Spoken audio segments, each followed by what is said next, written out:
What's going on, world? What's going on, world? Hopefully, you can hear me.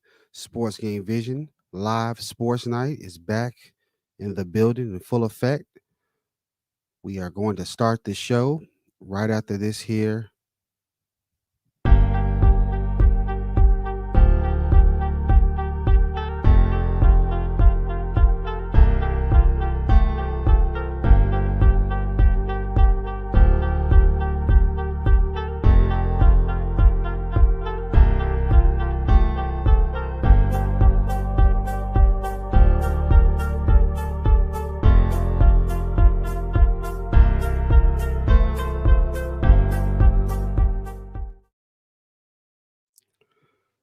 What's going on? What's going on, world? Sports Game Vision back in the building. I'm Hank.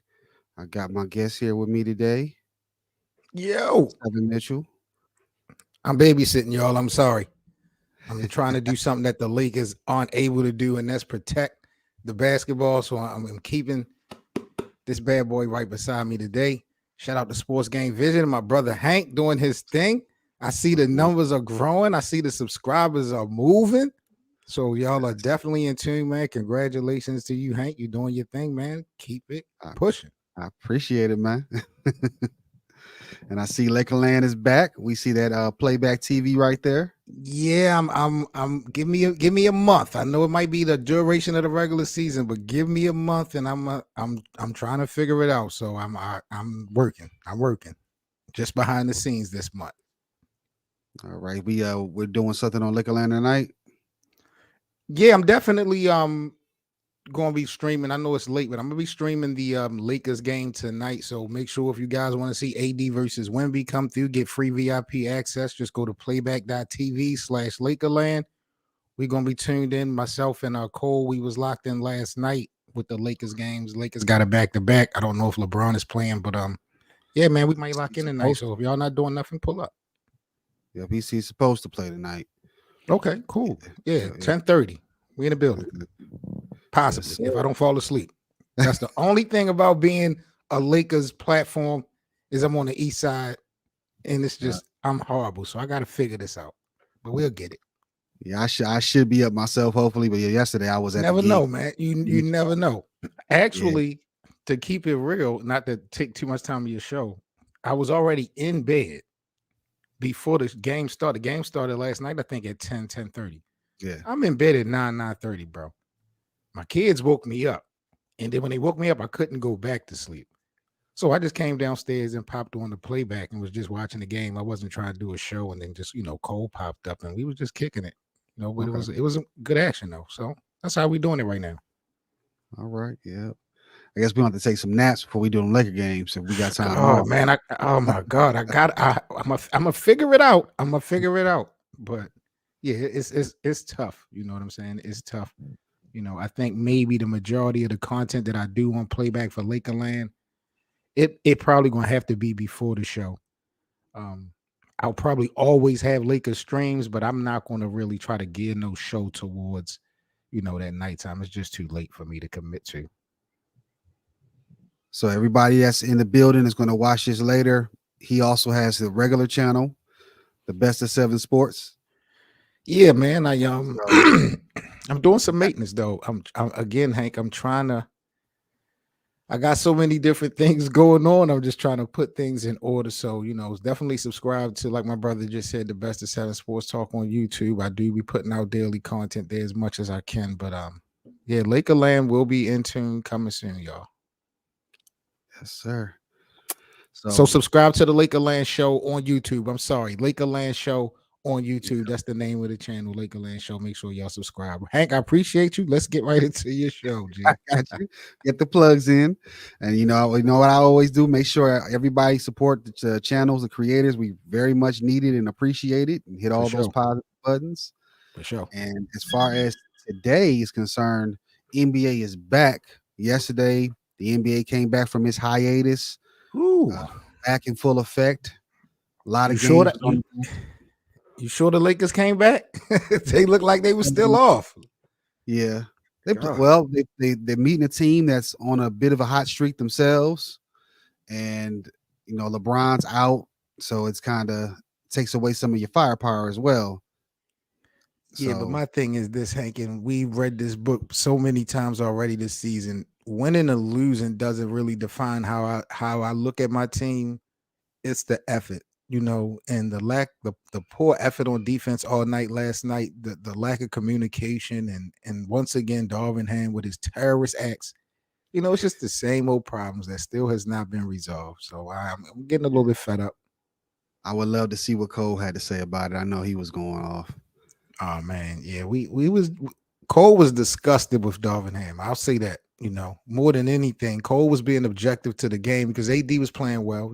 Some guys had their moments, but when the Lakers get down by double digits, it's hard for them. It's damn near impossible for those guys to come back. They don't have any shooters, No and like three-point shooters. Yeah. LeBron, it's an issue. Yeah, the 3-point shooters that are good got to always show up, and Yeah, it's kind of tough. You got an off night. Shooters have off nights. So yeah. You would have to have basically with LeBron being out last night, Hank. You would need one of those heroic efforts that we've seen before from Austin Reeves. We would have needed one of those types of games last night, and he didn't have that in him. So, well, I'm gonna say they need to put it together tonight. Get this win. It's a must win. Golden State is right behind them in that play in, so they want to kind of hold them off as much as possible and try to get up number one into the playoffs. But yeah, number two, at least get into that 7 to 8 spot, which is occupied by Phoenix, I believe, right now. their schedule remaining for the second half of the season is really tough. Like you cannot sleep on the strength of schedule that the Lakers have for the second half, let alone the availability that key players got. Like it's going to be a real struggle, believe it or not, for the Lakers to get into possible postseason contention. I don't see them getting into the top 6 at all. And these are my guys, but I really just see them fighting for that play-in spot. And Which is a it's not dangerous good enough. position to always It play. is. Really is. Really is. All right, we're gonna start off with a little bit of the news section of the show. First off, we know it's Black History. This is the last week really for me on the show to do it, Black History Month. So we always try to shine a little light on some of the game breakers, pathfinders, the people that have paved the way for everybody to be able to do things in this sports landscape. And we've got a legend, Hall of Famer right here. Nat Sweetwater Clifton was the first Black player to sign an NBA contract and play in the NBA, played for the New York Knicks. He also played for the Fort Wayne Detroit Pistons and also the Chicago. I forgot what it wasn't the Bulls. It was a different Chicago name at the time. Reports say he wasn't the first person to sign a contract that was African American or Black, but he was the first to play in the NBA. But either way, legendary. And he's paved the way for all the guys coming here now and to do what they're doing. Word, salute. Salute. Moving on to the next graph here. I got to give a happy birthday to my guy, Dr. J. One of the goats, the legend. I thought you was going to pull up NBA. D'Angelo Russell. Happy belated to Dr. J. Me and Seven over here always have that debate, but they got to put the ABA numbers together. He be in that room to talk about more. As you can see, my graph here, all the teams he's played for, the multiple championships, the 30,000 points, 10,000 rebounds, and 5,000 assists, MVP of the league. Dr. J was the superstar before Michael Jordan came in the building. He is the prototype, as Andre 3000 would say. And shout out to him, Hall of Fame career, great player.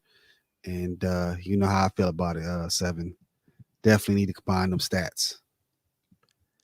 No comment.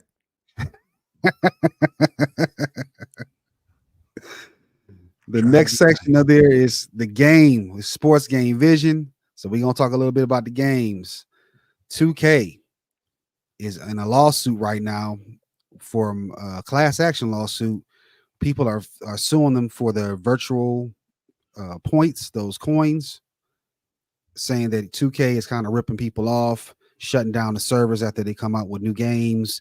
And, you basically just stealing money from people. They're fighting that in the courts right now to try to get it dismissed. But I also bring this up is that it's supposed to be an update where we're all going to have to sign off on it in order to play the game. They're trying to get people to not be able to sue over those virtual points and stuff like that in the game. So that's supposed to be an update coming up at the end of the month.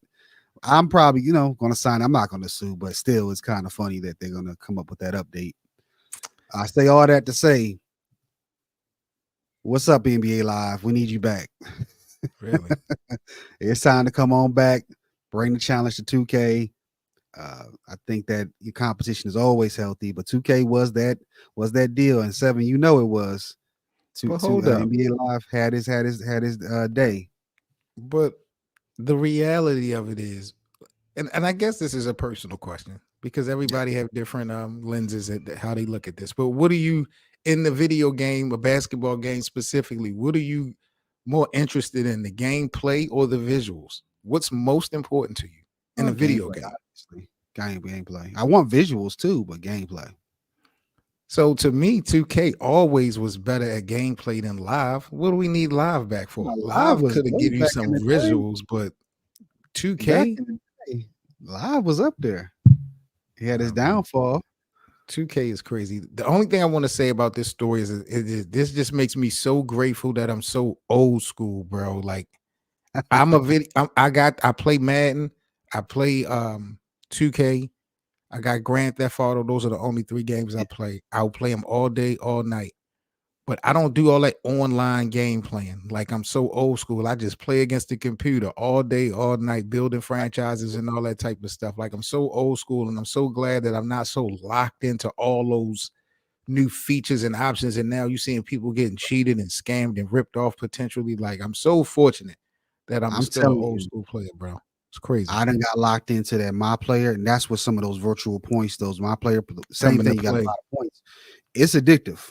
So I understand why people would be upset that they spent all this money and then they shut down the service as soon as the new games come out for the next year. They don't even give you time to, especially if you built your person up to the highest limit, plus bought all the clothing and stuff. It's like I spent all this money and I can't bring it into the new game. So I understand why people are upset over it.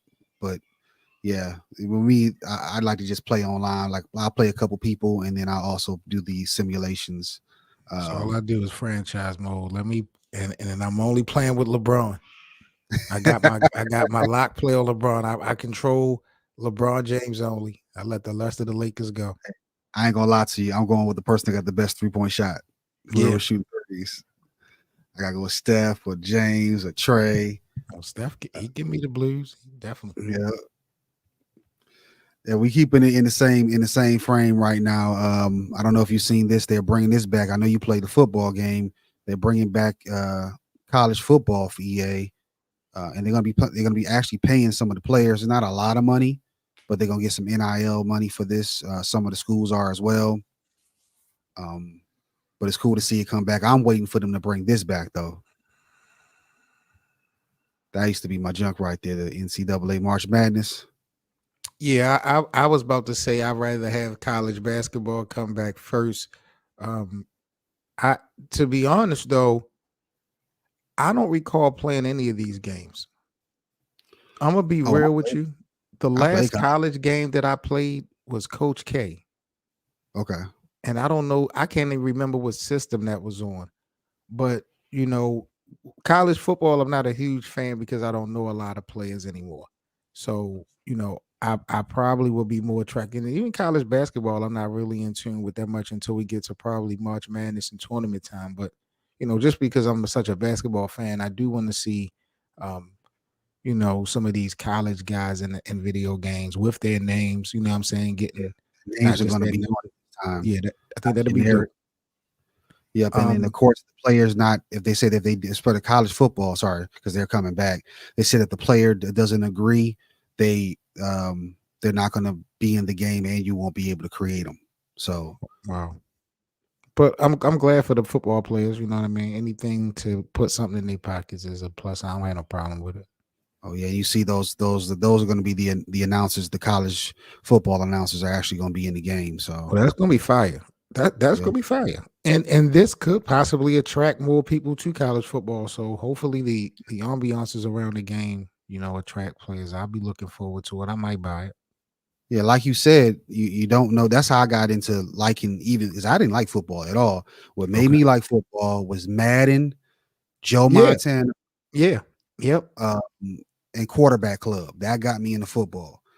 And so having the, you'll learn the names of the guys that are in the draft or in the Yep. college. Same thing if they bring back the basketball, you'll know who these gentlemen are, and probably the women. I know that EA will probably put the women together in that college one, so you get to learn the women more as well. Video games have, believe it or not, is just so instrumental in just the learning process of sports. Even down to the playbooks in these games, from the football end of it. All these games, you might not be actual plays, but it does teach you how things are ran, and how plays are Right. generated and certain things. So you can definitely become a fan of the sport through the actual video game itself. So it's important that these video games not only have good gameplay, everything in between the games got to be interesting. You understand what I'm saying? From the storylines to, all the other little options, free agency trades and dunk contests, all of that has to be on point. If you get that right, I think you sold any customer. Yes, sir. And I haven't used this. I've been waiting to use it on the show, but our guy, one of the best point guards in the league, Mm, Tyrese Haliburton, said he got most of his knowledge from playing the video games. dope. So it's definitely something that's real. I'm sure most of the newer generation probably are similar to what he's saying here. Yeah, I like it. All right, we are still in the sports, the game part of sports game vision. We got another game that's coming out pretty soon, and here is part of the roster, Ooh, WWE 2K. Some of the legends, some of the current stars that are going to be in the game. That's another one that I do play 7. That 2K, NBA 2K, and of course Grand Theft, which I think we all waiting on the new one. right. But yeah, 2K, something quick, just throw it in, play it real quick. These are the new rosters coming out. But there's going to be 2 omissions that are not going to be in the game from 2K. I think it's pretty obvious.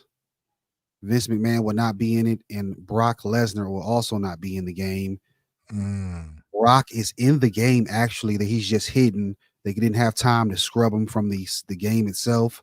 So he's in the background. I'm sure some of these hackers or whatever are going to find a way to unlock him, but he's blocked.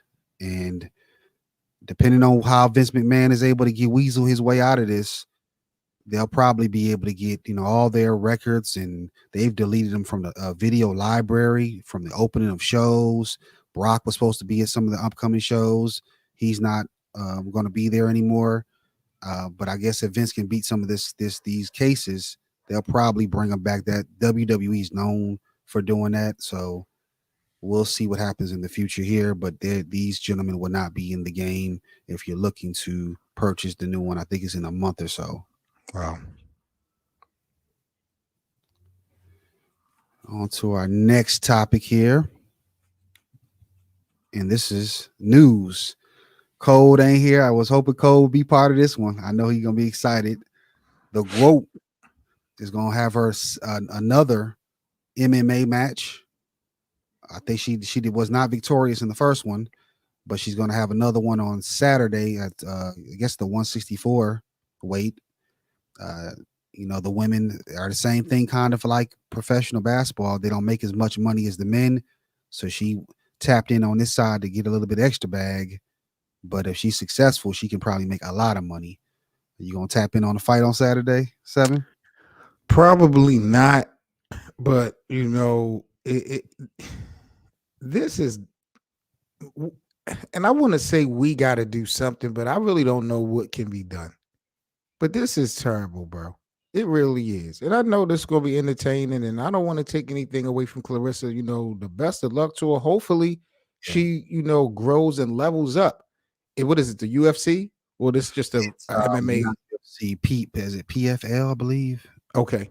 But any just this transition, whether it's temporary or permanent, I wish her the best of luck, bro. But I really wish that all across the board, WNBA included, because this is how Brittany Griner got caught up. Like, I Yeah, wish we start taking care more of our female athletes, that they don't have to dip and dab into all these different entities just to make, a decent living. Like, it's a blessing that they have the opportunities. Don't get it twisted, that they correct. have these options, but like, if boxing is a dangerous sport. We've Yes, seen people die from boxing. She's elite for the most part at that, but it can happen to her at any given moment. Now she has to transition into a whole new world right, just to make a dollar bill. And again, long term, this could be great for her. She might make more money and more popularity, a second career. But man, just the risk that she has to take, and she's not going to be super duper rich from this. You understand what I'm saying? Like, this is not going to, like, she's still going to have to work hard. So it's just like, man, she's doubling the risk of her life. And for what? Why do we keep putting our female athletes in these positions that they have to go so hard just to make not even the top amount of money that's the guys are making? right. Well, that's why I think she's campaigning to fight. I know she kept calling out Keith Thurman. I think she's just trying to, bring more interest to her side of the sport, the women's side, and of course, get her money. I mean, if she fought Keith Thurman for real and he agreed to it, that would be a big purse for both of them, Yeah, especially for her. it would be dope, and I really wouldn't, I wouldn't have. I mean, I kind of would have a. I'm not going to trip over her fighting Keith Thurman so much, but like I said, her going to the MMA, there are similarities within the two, but there are differences, and I don't know what type of history she's had at, practicing and studying this type of craft, but you know, her having to do this just to make a living, I got a problem with it. If she just had like a desire to do this, or you know what I'm saying, then that's cool. But she's trying to eat. Yeah, And I'm she's like, Chinese. I man, mean, she's so yeah, elite at what she does. Feed her off of that. Find a way, promotion, endorsements, get her the bag, get her on TV, find a way, but don't have her putting more risk on her life. Like, because if something happens to her, God forbid, who's the next up? yeah. That's Well, this skin color. yeah, BA is putting it in the comment section. Shout out to BA. Get your bars up, media. Really, This bro. is the fight that Alicia, for another number one, um, Claressa is from Michigan, and so is this lady here. Mhm. She said Baumgart needs to stop juicing so they can have an actual decent bag. Now that will be a big fight. I believe that's going to be a huge fight. They probably have to promote it a little bit more. I don't know what you think, BA, but I think some of it could be them playing the public on some of this feud to bring some attention to the lady so that the bag can be bigger in the future. But yeah, that would be a huge fight if they can get to the right weight class. Those two ladies right there. But they're definitely trendsetters. Seven. I was thinking about this too with like the WNBA, with the NBA. Remember in those first so many years, what they like year 30 now or something, year 20 something Mhm. 30 for the NBA. They were working. Dave Bean, he worked at a auto factory while he was playing. So guys had other jobs as well until the league got more popular and they was able to make more money. And it is going to come. It's going to take a lot more fans and of course business interest. The fans, excuse me, the women in 2024 across the world of sports should not have to go through the growing pains that we went through back in the day. That's the whole point of evolving and evolution. And now that we got social media, technology has evolved, there's more money going around the table. The women should not have to go through so much to make a dollar bill. Mhm. If they are going to me, if you're going to double the risk of your life, it need to be for like Floyd money, like big life changing money. She not going to be able to stop after one MMA fight and be, you know what I'm saying, her and Right. be paid for the rest of her life. She's going to have to keep going and keep going. She's probably going to be making some great money, but it's Well, just she the said in risk. one of her interviews I listened to her, she said that she's making side money, which is pretty good. It's not just the fight game, but she definitely has to do it in order to make, a decent amount of coin, so to speak, do these other ventures. But you know, this goes well, she'll have a career there. You know how, I'm a wrestling fan, so I'm sure the WWE will reach out to her, because her star power will be great for that product as well. She to get a bag from them. Anything, anything. They did Ronda Rousey like that. Yep. Even if it's for 2 years, just another little promo run, just allow her to use that, popularity to maybe build her own podcast or something, and still continue to box. This is dangerous, bro. I don't like it, but the best of luck to her. Yeah, shout out to Claressa. We'll see what happens on Saturday. I'm gonna try to see what I can. There's a lot going on. The other thing that's going on that's actually gonna be earlier in the day because they're in a different country. Is the WWE is gonna have their pay-per-view. It's gonna start at 5 o'clock in the Nice. morning. Goodness, Nice. that's early. Australia. So they're making this is like a normal pay-per-view. Not the big boys, but because they're taking these to other countries, they're making it a big pay-per-view. So it's pretty huge. Last year they did Puerto Rico, and I think they're doing London as well this year. So they're moving around trying to get that international money in But I don't eyeballs. understand. I wonder where they're going to be located. Which one?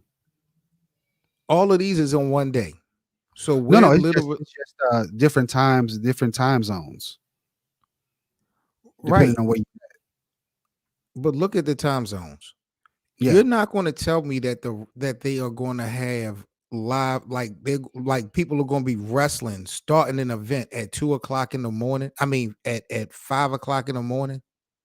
Yeah, because in Australia is a different time. It's probably like maybe 8 o'clock or Forget something. Australia. I'm talking about the United States of America. New York is a 5 a.m. start, and Los Angeles is a 2 a.m. start. What wrestling event have ever started in the middle of the night?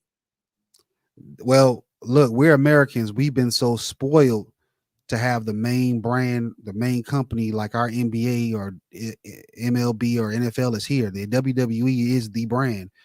We've never had to experience it. All the other countries have to watch it at those weird times when they put their pay-per-views on.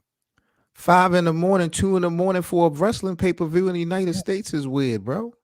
Yeah. So who's going to set just everything think up? about it. When we put on our shows, they got to watch it at whatever time their time zone is. So if we put it on at 8, they might be 2 o'clock in the morning or something. Yeah, but they in another country. So if you're telling me that the wrestling is actually being held in another country and is being streamed live at 2 and 5 in the morning, cool. But how the hell are you going to sit up there and tell me that these wrestlers and the staff and everybody working at 2 o'clock in the morning is going to start a wrestling event? Yeah, I've never heard it in my life. Be streaming live. Gonna be streaming live, and God then bless boxing is like that too. I don't know if you've been paying. They've been doing a lot of more events across the waters and everything. And those events have been starting like because of the 5 o'clock time in the zones, morning, 2 o'clock in the morning. like if you're in Nigeria, it's 5 hours away. So it might be early in the morning here, but it's in the afternoon there. It's in the middle of the night here. We talk about starting a WWE pay-per-view in the middle of the night. I've never heard of that. So we're gonna see. But I like the fact I love sports early in the morning like that. I would love to see more professional sports that I like early in the morning when the basketball games and the early football games when they play in London, when they got those early games in the NFL. I love those games. So I don't got Shout a big out to problem. Cole. Cole just said I already said the boxing. So kickboxing, yeah. Matter of fact, when Tyson lost to Buster Douglas, that was in Japan, I believe. That was like in the middle of the night. But yeah, those time zones are a trip. And if you are like, as far as wrestling is concerned, if you're a true wrestling fan, like the Japanese wrestling companies, they're of course they're started at a different time, and you got to stay up and watch that as well.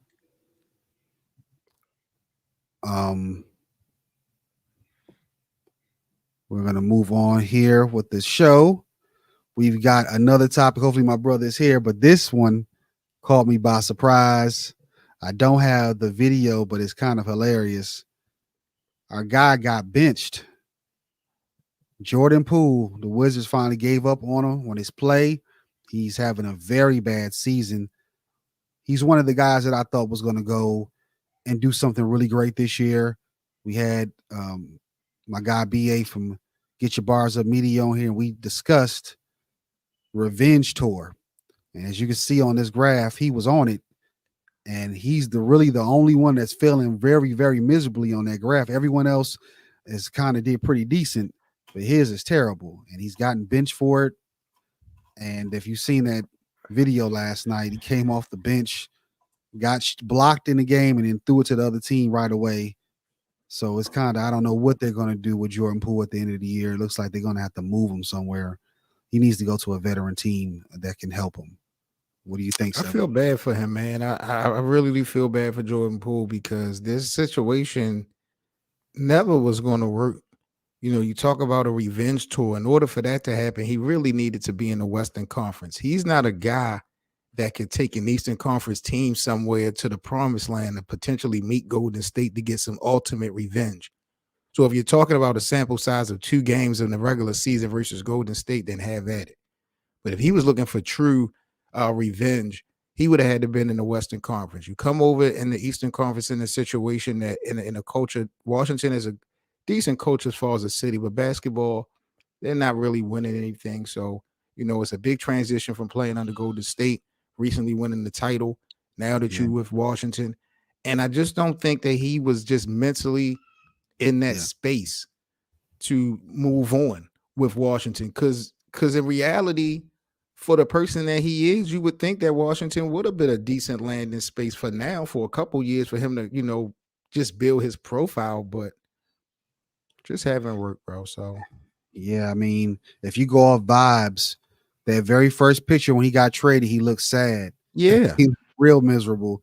And if when we seen him play in the preseason, looked like he was going to be okay. Then this season, he just went downhill, and his body language is very bad. And it also looks like he really needed those Splash Brothers and their leadership to become who he is. He needed those guys to push him to be the player that he was for the Golden State Warriors. It's kind of sad that it didn't work out that way, because they could definitely use how he was playing in his role. not only in sports, but sometimes when you hear that word family, people stand on that and people feel some type of way being included in that. And for whatever reason, possibly Jordan Poole put that over the business.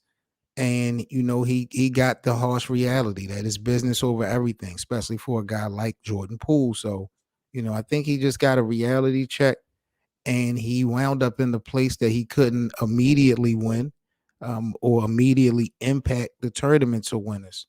So this was going to be a learning process from the start. Yeah. 2 things I've noticed. Number one, he learned that he's not the number one he thought he was. Yep. And then number 2, he probably shouldn't have shut down through that whole thing. Number one, I don't know who leaked that video. They was wrong. I think they did that to try to knock down Draymond Green's money for that offseason, or possibly try to get him out of there. Whoever was at odds in the front office with maybe bringing Draymond back or not bring him back. But that should have been handled internally. And if they would have just, he wouldn't have shut down, I think he would still be in Golden State. You talk about the punch? Yeah. I mean, you might be right, but I'm glad that it's out. I love transparency. And, I want to know what type of person Draymond Green is. This wasn't an isolated incident. We got some chapters on the book of Draymond Green. This might be kind of stand out, but, we read this book before, but I want to know what we're dealing with. I want to know what these guys really are about. You know what I'm saying? Not as far as on the level of being tough or all that. I just want to know how these guys are. When he called Kevin Durant a B and told him we ain't needed, I'm glad I was able to see that, That was because on he national showed you. TV, though. Yeah, but I'm just saying, like, I love the transparency. I'm glad to see exactly how you really feel. You know what I'm saying? And that's just what that was. So Then he just said recently that he told Kevin Durant that he was going to win a championship without him, and he did it. So but see, Draymond, it's easy to say that when you in the system. Draymond couldn't go nowhere like KD was going to go somewhere then, and could have made that same statement. No. Only because Draymond is under the umbrella that he was in could he make a statement like that. And in Those guys, 2022, it was Steph that got it done for them. right. Those guys collectively, Steph, Dre, and Clay, it was like the basketball guys put them together. They were made to be together. They all helped each other in some way become great, and especially with the franchise. And I'm not gonna say separately they couldn't do well. I believe they would have, but would they be as great as they are without each other? They wouldn't have had as many rings. Right. I think they all gifted players, all stars. They've all played at all-star levels, at some point. They still have some. Well, not. I don't think Klay is horrible. You watched Klay last night? Did you see the highlights of Klay Thompson last night? Even in the win, he was pathetic. Even on the bench, he's not performing better on the He bench. was 1 of 8 from the field. Mm, He ended. He had. I think he played 30 something minutes last night. Ended with 3 points, wow. if I'm not mistaken, bro. Klay is done in Golden State, bro. He is mentally. He's clocked out. Like Stephen A. Smith said, he's still shooting 37% from the three, and that's not a bad percentage. Some other team could use him. The Lakers is where his dad played. But you only seeing it when they like pulling away or when the team has momentum. Like when he's the type of guy still.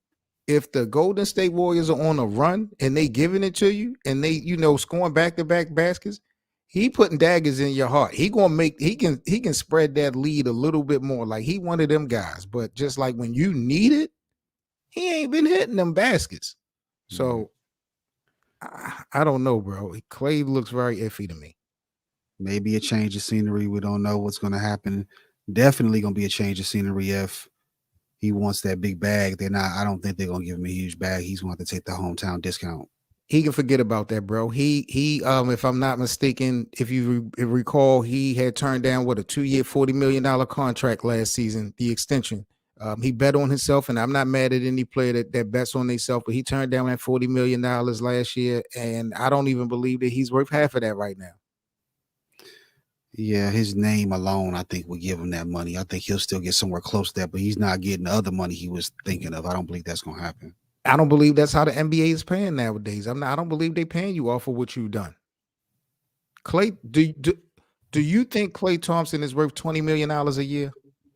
This Klay Thompson. Forget accolades, what he's done before. What you have in front of you, and potentially for the next 3 seasons. Is he worth $20 million a year? If we just taking all his accomplishments away, then I would say no. But you got to put that on there. That helps your bag.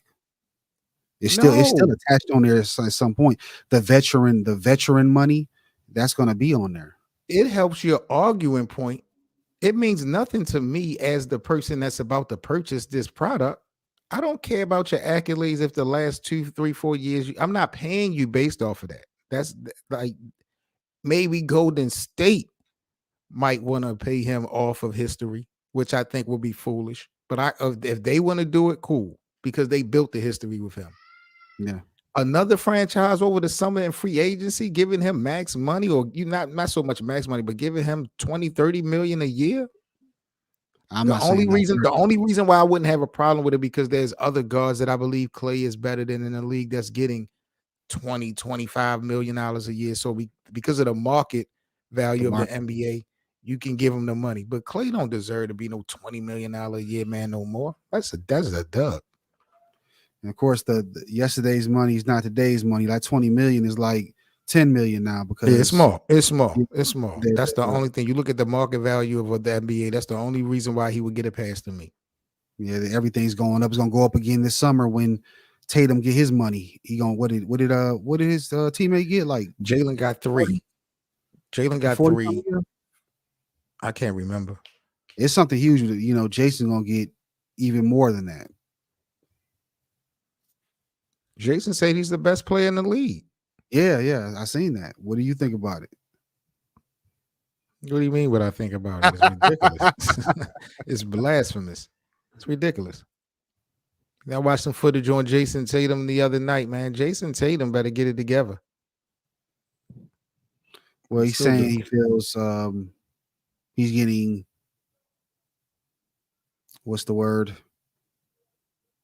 some hate from the reporters and voters because of the finals loss. That's why he can't get the MVP or labeled the best player in the league.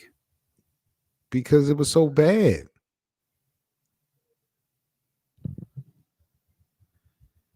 Expectations, and I don't want to always put everything on LeBron because everything is not about LeBron James. But when LeBron had that subpar 2011 Finals versus Dallas, he bounced right back and got it done consistently at that. But he just at least bounced back and got it done. Coming off of that performance that he had, he ain't really. He got to really show something. So.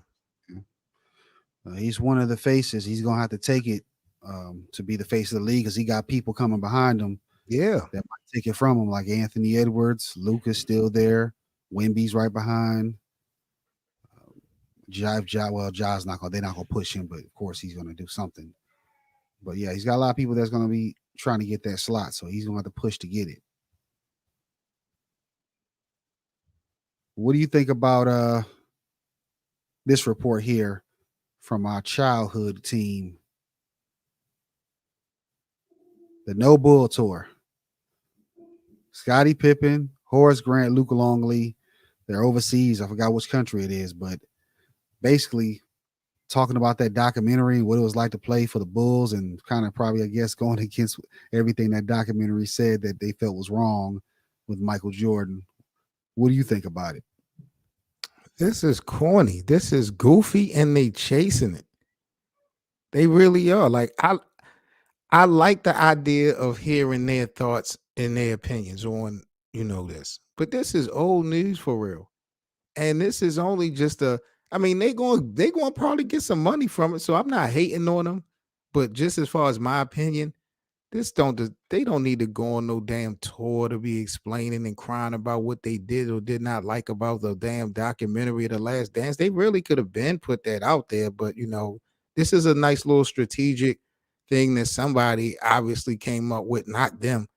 But they probably get a little something from it. But bro, this is, come on, you to me, they look like, I don't want to say jealous. They just look like some crybabies doing this. Like, you guys got multiple rings. Just forget that documentary. Don't nobody even, when you look at these guys right now, Luke, Scottie, and Horace Grant, who compares the documentary to their careers when we having conversations about them anyway? Yeah. Don't nobody care. It's a bag. I'm gonna tell you that. I know that. Yeah, overseas. I'm not mad at it. I'm not mad at it. It's a bag, and it's 2024. It's it's a new day. But you asked me what I thought about it. To me, this is just corny. Yeah. And you kill a relationship. So you really want to kill the Jordan relationship over a documentary that could have worked behind the scenes and worked that out. Ain't no coming back from this. After this, ain't no coming back. And it probably ain't no coming back already, but it's just like, yo, and then at the end of the day, what is this going to do? You're going to get your little money from your tour, but this ain't going to stop nothing for Michael. It's not going to change history. No. So this is a little clout chase move. Yeah, it'd be sort of like if D Wade, Chris Bosh, and Kevin Love did a no LeBron tour or something. But you know what? The truth is going to come out, because we're going to see who they really got a problem with. Do they got a problem with the documentary? When they go on this tour, are they going to be talking more or less about how the documentary was constructed, or are they going to have a whole bunch of stories about Michael or stuff like that? Like, we're going to find out what the real was. I will admit that about this tour, because they could be acting like they had a problem with The Last Dance and how they were portrayed. But as soon as they get up there, they start talking all this other stuff, including MJ and damn near every show. So I think that will get exposed. Yeah. I don't think they're going to tell the real. I will see. They really trying to ruin relationships if they told the real, stories about Jordan that nobody knows. I don't think they're going to give the real truth, because that you don't think so? That would expose the league and Jordan. So, but these guys don't have no future in the league as far as anything goes. Scottie is not going to have a prominent position in the NBA. I don't see in the future, other than maybe as an analyst, and he's kind of, done played his time out doing that. And Horace Grant and Luc Longley, I ain't seen them guys. Yeah. That's why I feel like, that these guys are just trying to, it's a clout chasing move. Maybe they need the money. Well, Jordan got to be laughing at these dudes though. Like, look at it from MJ lens. Michael got to be laughing at these dudes. Yeah. I know they've sold some of their rings. I think Horace did. He said it wasn't for money, but I know he sold one of his rings. God bless these dudes. But yeah, hopefully none of LeBron's teammates do that to him or Kobe's. Do what? Well, his best friend already got him in federal investigations. I mean, his mother having sex with teammates. I don't put nothing past nobody. LeBron has already went through the fire. People don't even want to speak on it. Yep. You want to keep it real.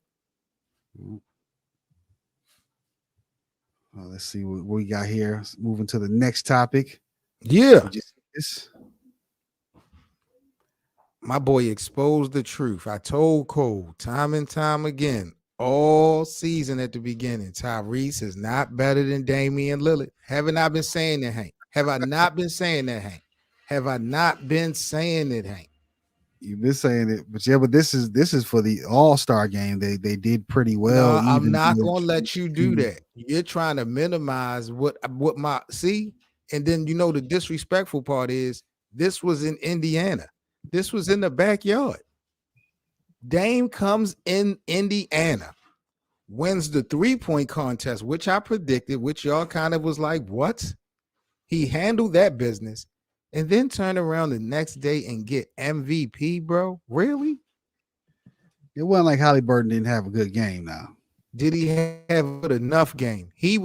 We know history shows us that the NBA All-Star MVP for the most part is tailor-made for whatever players host the city that's hosting.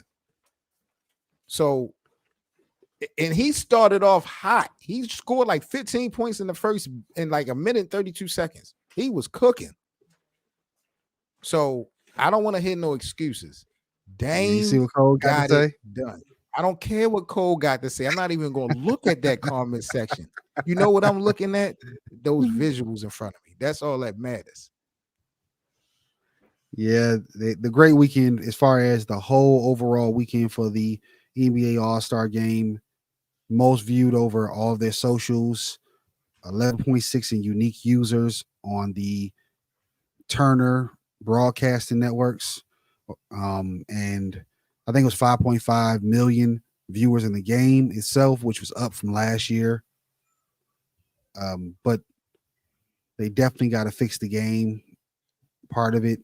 But look the rest at Cole. of the weekend, talk about this. The same Dame that got his butt whipped by Hallie 3 times this season. Here we go again. What I keep telling you, Cole, stop being the prisoner of the moment.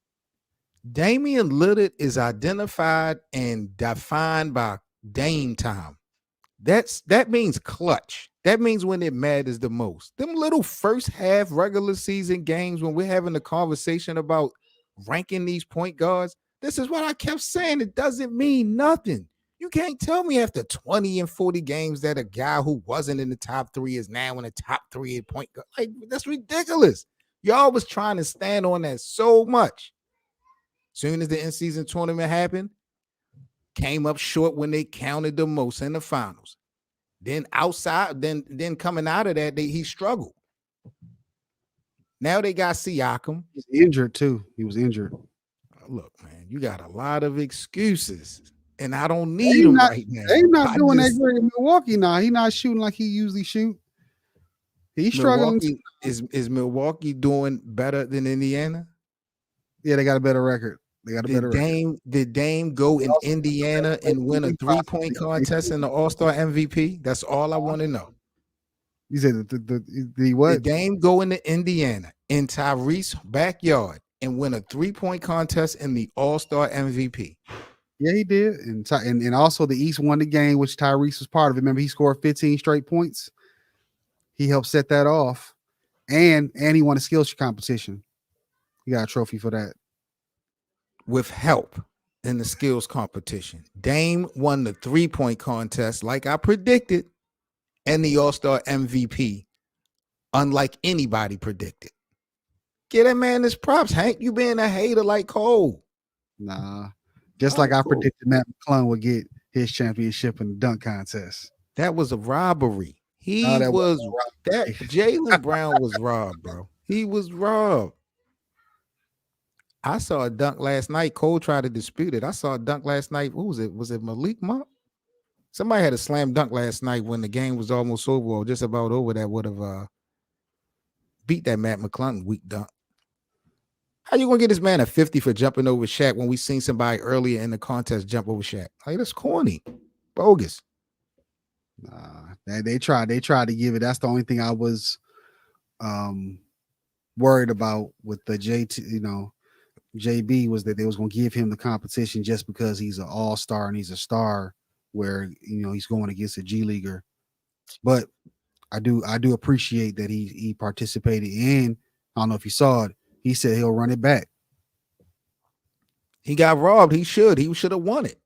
What you talking about, Willis? What you mean? That jump man logo where the ball disappears in his hand, he deserved to lose on that right alone. That was corny. Jayson Tatum rigged him from the start.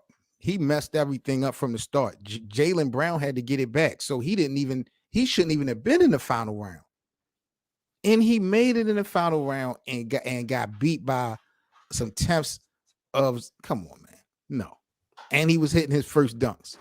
How many first times did Matt McClung miss his first dunks? 2-3 times. He did it once, I believe. He missed, and that one he just mistimed it. It was supposed to be that double pump dunk. That was fire. Act like he lost the ball. Yeah, that wasn't fire. That was weak. That was fire. That was weak. Because it was too staged, bro. Trying to get y'all to come in here. He should have made the person who was going to hold the ball or throw the ball act like they lost it. It would have made more sense. What you looking for, T? Salute, fellas. What's up, BA? I'm in the mix, man. I'm in the mix. I'm here for a good time, not a long time. You already know how we doing it, man. I heard y'all. I heard you talking about Dame and Tyrese Maxey. Tyrese Maxey still is having a better season until otherwise. You mean Haliburton? Now, yeah, I thought y'all brought up Maxey, didn't y'all? No, I'm talking about who did the Haliburton. Haliburton and Dame. Haliburton, no, Dame had a better game in the All-Star game. In Indiana. Yeah. In Indiana, yeah, exactly. Took his MVP, little boy.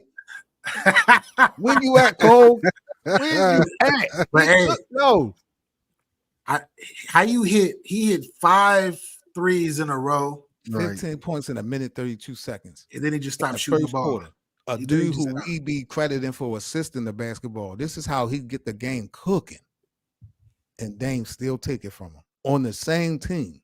Nah, shorty, give me that little boy. I'm starting, and I'm taking this thing back to Milwaukee. Hey, little boy, Tyrese. Good thing. Little boy. Good thing his coach was coaching. Oh yeah, he won too. We said we was gonna lose. Yeah. So I wonder how much money. I wonder did he get that money to Adrian? What's his name? Griffin.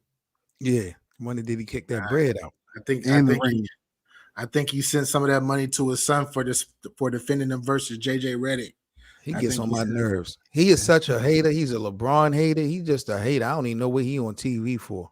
I like Boston and Duke. I like him. Ever since he became a pro, he's a goofy. You heard me? I got that in the docket for us. We're gonna touch on it. Yeah, all right. I'm gonna say no comment. I don't even. He's a goofy. I can't stand him. But for you, Seven, I got something that you're gonna like. Oh yeah. What? NBA insider believes LeBron wants a 9-figure deal worth more than the current contract from the Lakers this offseason. Yeah. So he wants a multi-figure deal to stay. Yeah. Word is he want what they say 150 mil for 3 years or something like that. What? I think it's 150, but this is just speculation. But I think it's 150 for not 150, 180 for 3 years or something like that.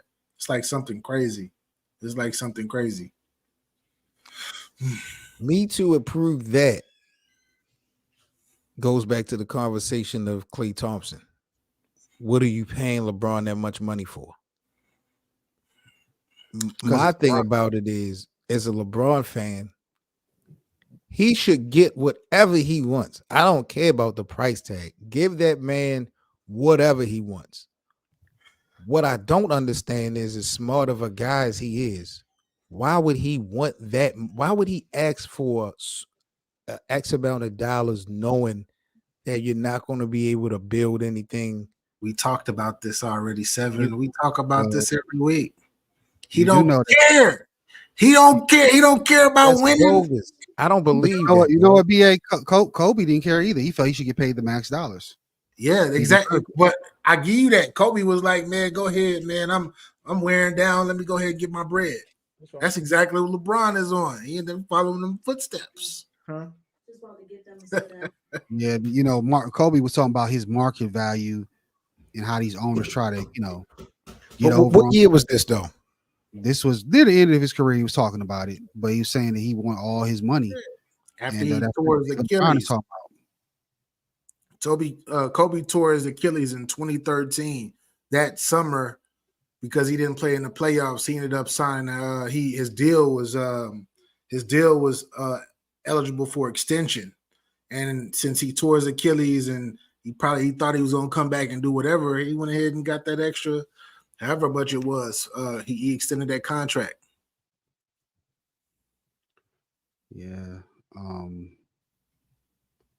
If LeBron decides that he's not going to go back to Lakerland, I got a team that he can come help. Detroit Pistons, huh? I knew you were about to say that. Yeah. Why did I know that? I was like, yeah. Come on, Brian. Bro, do you know how much reverse the curse? Do you know how much that would do for the city? And like he would actually help if he doesn't try to be like the number one guy and all of that, like sit on the ball and all that. If he actually just became like a mentor, bro, they could possibly win a championship, bro. Yeah, I know he would help him, bro. Detroit has all the pieces that they need, especially with the emergence of the guy that I gave up on. What's the point guard that's going crazy right now? You talking about Cade or Ivy? Ivy. I gave up on Ivy, and Ivy been balling. Yes, sir. With that talent, LeBron go in there and mentor, and then give him 16 and 7 and 7 or something like that, a 16, 5 and 5. And mentor those young dudes, get them right. They can win a championship one day, man. You gonna call Melo back to get one season and get him a chip where he should have got one in the first place. Melo dropped the bomb about him going to the Lakers with Kobe. Yeah, I saw that. Yeah, man. Everybody. Why everybody making up these stories, man? Yo, he could have went to LA, or I could have went to LA. Get out of here. We need you. We didn't need you at the time. We definitely needed him. But since we know LeBron is winding down, it seems like he's trying to play a few more years. I've also read a report. I don't know if you saw my other show this week, where he's saying he doesn't care about the legacy of trying to catch Kobe or Jordan rings. Yeah, but I believe he should do at least one more. He you know, man, he cap. He capping. That's why he went. People say he went to LA just for movie deals and everything. You're LeBron James. You're Mr. International. No matter where you play, you're gonna be able to have your connections and all of that stuff. Period, because of who you are. So for him to sit up there and say that, man, somebody got to call the bosses. Somebody got to call the bosses, man. So you're calling LeBron a liar? Yeah, the capital L, with a capital L. what I was saying. In order for that to be true, you're telling me that LeBron thinks that Michael or Kobe is better than him. Yeah, deep down inside, he know it's not that he thinks that they're better than them. It's the thought of people around him and a lot of other people that are telling them that's making them believe that. It's the thought of everybody around them, not everybody, but a lot of people around them saying, "Oh yeah, hey, they better than you." You got people like Dwayne Wade, important people are saying, not specifically Kobe, but Jordan. A lot of people saying this. And I'm one of them, by the way, too. I'm one of the people, but I'm not because other people. So because LeBron knows that he can't change the narrative socially, he doesn't care anymore. He doesn't care anymore about what? Winning. Oh no, this has nothing to do with this has nothing to do with them winning. I thought we were talking about something else, but the winning narrative, though, the winning specifically, he just, bro. He getting his money. He know he ain't gonna win. Like he just want bread and he want to pat them stats, bro. Get some extra bread and pat them stats. Make sure they're a little bit. Make sure they're unreachable for the next person who tries to chase them. Yeah, I wanted to say that Rich Paul was on Stephen A. Smith's show. He said the same thing before I read that article. He said that they feel he's done enough. He's been telling Bron to just enjoy his last times in the league, enjoy his last run. It's the same thing LeBron was talking about. I don't know how to accept people praising me and all of this stuff. And it's I don't weird. know. That's I don't know if I don't know if I want to go. Man, get up out of here. I don't know if I want to go and do a farewell tour. Shut up! Stop lying. That wasn't like Cap. I think he wants that. He wants that. I don't see him doing no Tim Duncan tour. Duncan. I call him Tim Duncan escape. Bro, yeah. He ain't. Why does LeBron need a farewell tour, bro? Because Jordan got one, Kobe got one. He's greater than them. He's greater than them. He needs something different. That's my whole point. But he said he was going to do a Tim Duncan escape. You know he's not doing that. He's selling wolf tickets, bro. He want to be praised. He wants everybody to get on their knees and be like, "Yes, sir, LeBron." He just not going to tell y'all that. That's why when he did the scoring championship, when he about to break it, them people in the crowd was like, "You gonna cry when you break?" He's like, "No, I only cry for championship." And when he broke the record, he started crying. Yeah, yo. LeBron James, man, it's like he got an illusion. He's the greatest illusionist of all time. He's the greatest illusionist of all time. That should be his second career after basketball, being an illusionist. I think he'd do well in that. So with all that said, do you think that he needs, or can he win ring number 5? Can he win it at all? Is there even a chance for him to get it? What are you talking about? He getting it this year. I mean, currently, this is what I'm gonna say about LeBron. No, he can't win it in his current state. But yes, he can win it because he showed us that he can go jump on some type of team that's already loaded or equipped to play and win one. So I can never count that against him. And then he probably most likely is going to opt out his contract after either the Lakers not make it or they lose in the play-in or whatever they're going to do, because they're not going to do that much this year. Once he gets to that point and that summer comes, he's going to look around and be like, man, what team can I go to next that I can still play a little bit and still be me and win a championship? That's how he's always been. So I can never count him out. He might mess around and go to San Antonio or Phoenix or something. Who knows? Like, he might be like, oh, let me join these. Or he might go to Golden State and be like, yo, let me try this. And not even take that much money just because he wants another ring. Do you think, Seven? I don't even know why we're having this conversation. He's getting number 5 this season. He's getting 5. Man, and once he gets it, he is not getting bye Kobe. Sure. He's definitely getting it. Let me ask you a question. Y'all get Tim Duncan. What about Tim Duncan? He's in that conversation too. He got 5 rings. Tim Duncan ain't in no conversation. What conversation? He's in the GOAT room. This ain't no. He's one of this is about the greatest of all time, and so happen to have 5 or more rings. Tim Duncan is not in that conversation. He is. He's the greatest power forward of all time. Tim Duncan is not in the Michael, Kobe, LeBron conversation. Is what I'm I saying. like. Why I love the way that you Why just said that. I love that. You say, did you hear the order And that let he me said it? and let me put that Did out you hear there. the order? Did you hear the order? That was not a specific order, but let me put this out there. I'm going out. Those are the greatest 3 NBA players of all time. Forget all this Kareem and Will and all that. Michael Jordan, Kobe Bryant, and LeBron James are the 3 greatest players to ever play in the NBA. I agree. But None Timmy of right along with him. there's no Kareem. If I put Kareem, Will, George, it doesn't anybody in front of Kobe, in front of Michael, or in front of LeBron, they losing. Yeah. They the best 3, bro. They the best. They are the top 3 of all time. I'm sold. Only reason why I put Kareem at like he fluctuates to me. He's like number 4, number 5 to me, just because of his championship and his accolades. But I never really got a chance to really watch him play.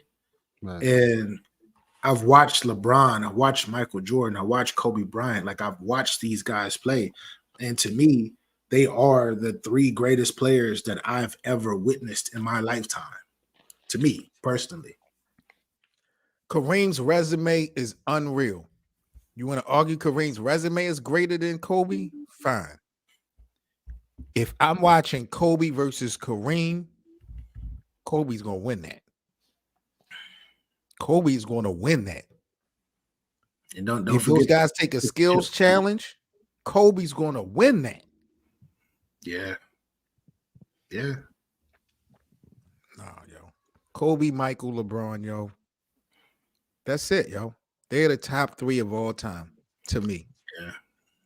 And it's to me, it's crazy. The debate. I mean, it's always fun to debate which one is 1, 2, and 3. It's always fun to debate that. But it's just it's absurd seeing, like when people talk to me about and y'all already know my stance on LeBron. But when people tell me LeBron is number 15 or number 8, number 9 on their list, I trip out. I'd be like, nah, at least I was like, no. Hey, he in that top 5. He in that top 5. You got to be at least top 5 on your list. The same thing with Kobe. When people say Kobe is number 15 or number 12 or number 10 on a list, I'll be looking at them like you're crazy. But they don't do that with Jordan, though. Jordan is either number 1 or number 2 on everybody's list. As if I'd say it, Thomas. Those 3 guys have done things that that you're not going to see duplicated before. Like, that's the thing. And everybody, there's been plenty of greats that had their own moments, but it's just something about Michael, Kobe, and LeBron's career. When you look at all their bodies of work, trials, tribulations, great moments, low moments, drama. Michael father getting killed, Kobe getting killed. Bro, is there anybody coming behind them that can mirror that? No, because there's nobody that has went through. So who has Steph ain't never go through no adversity like this. Y'all, you know what I mean? In all the other phases of the league is international. There's no U.S. professional players in the league right now that has had a story like these guys. So this is I got to bring battle rap into this, right? Mm-hmm. It reminds me, in battle rap, we use the term the people's champion, right? We use the people champion. In order to be the people champion, you had to start low, go high to the highest, and then you had to get knocked back down, and then you had to get back up and go back to the highest ever. Mm-hmm. All 3 of those players done that. Yes. Not too many players. I can't even really recollect any players who've ever really done that throughout their whole career. I'm talking about you come in and then you kind of build your way up and then you make it to the promised land and you're on the promised land. Some controversy, if not a controversy, something crazy happened, like you were saying with LeBron's mom, everybody talking crazy and LeBron left and all of that. You get knocked down again, and then you got to get right back. You got to climb that same mountain and go up even higher. Players don't do that. And those 3 players, all 3 of them fell from grace and had to get back up to grace. And that's big time. They people's champions, bro. All 3 of them won, if I'm not mistaken, all 3 of them won 3 championships after their big story. Jordan won 3 after his father passed, right? Yeah, he won 3. Kobe won 2. He won 2. He went to 3 after case. Yeah, he won 2 after the case. So he was already a 3-time champion when that happened. Yeah, he was okay. So he won 2, and then LeBron, he won 2. LeBron won 4. Yeah. He won all 4 after that Delonte West thing. There's a couple other great players that had some controversies and downfalls. Give me one. Give me one that drive that has to be the engineer of their organization, like these guys have had to be. I don't think Tim Duncan. I can't put Tim Duncan. Ain't never been a part of no scandal or no craziness like that either.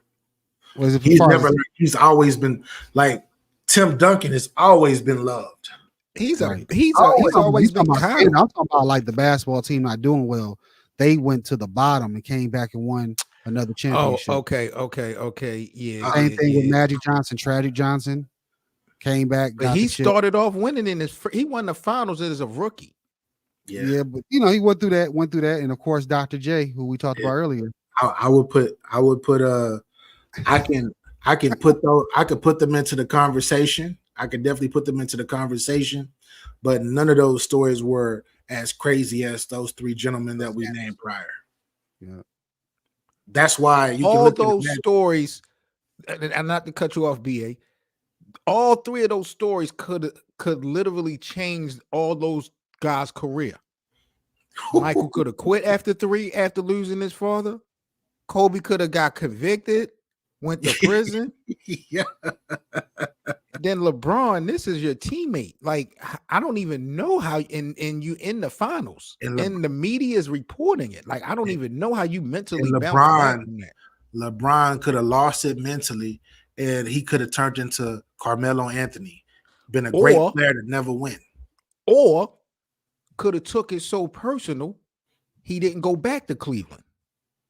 Ooh. If he doesn't go back to Cleveland, he has no GOAT argument. Yeah. You know what? If you watch some of those reports, he may not have wanted to go back. I think the fans kind of helped him go. Remember, they was running on the court, asking him to come back. 2014. Yeah, I think that kind of changed his mind. Plus, he from there. He like, man, that's my hometown. I need to fix it. Yeah. If it was any other place, like even like if he was from he played in Detroit, he wouldn't have came back to Detroit. But he from there. It depends on what the love is. It depends on the love, man. Depends on the love. And then when you think about it, he's seen the pieces that could be put together. He's seen an up and coming point guard that could have possibly be the best point guard in the NBA that rivaled Kyrie at the time was the only point guard that rivaled Steph Curry, or the possibility of saying that he could possibly get other pieces to go along, because they did have the number 1 draft pick multiple years or whatnot, and he's seen how he can use that to his advantage, and he used it and got him one. And let's say this: I think he made the right decision by getting rid of Wiggins. Oh yeah, he that was an incredible. What sucks about Cleveland is Kyrie was the only draft pick that they got right. Him and Tristan Thompson.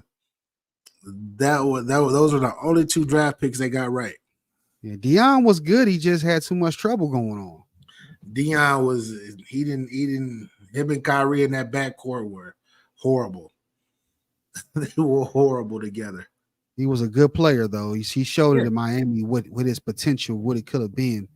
Yeah, but he was too lazy though. Yeah, it's too lazy. Anthony Bennett one was a terrible pick. We got to do a video on that. That was a terrible pick. Traded Wiggins and got Kevin Love. Someone else. So of course, they don't win without K Love in 2016. They don't win without him. That's what we were saying. That was a good trade. It was good to see by Brian. Yeah, that was an amazing trade. It was an amazing trade. And speaking of our guy Brian, I'm gonna show you this graph 7 to show you how much of a great point guard he is. There you go with the point guard. Versatility lineups. Versatility. Oh, shit. Really? Look at that. 30, 35, and 17 with no turnovers. That's better than Tyrese Haliburton. Did you? Was that 5 years ago? You going on 5 years ago? Some of these are from. Some of these is almost from 20 years. Damn. I see. Yeah, I see a 04. Right. I don't like this. I see a 04. I'm looking at the Cleveland jerseys. I'm like, those are old. Damn. Like, those old Cleveland jerseys. But this is impressive though. Like at the end of the day, and it's only one night, but Man, just to put it on your resume, it's cool. Yeah, he's LeBron James, man. He's the most durable basketball player that's ever played. The most durable NBA player that I've ever seen. I've never seen somebody. I know he gets hurt now. He gets these little nicks and knacks where he has to sit out a month or 2 weeks, 3 weeks, but to still be playing at a high level, that's incredible, man. That's incredible. Yeah. Not the GOAT, though. He one of them. He one of them. He one of them. He a goatee. He a goatee. That's what he is. He a goatee. Man.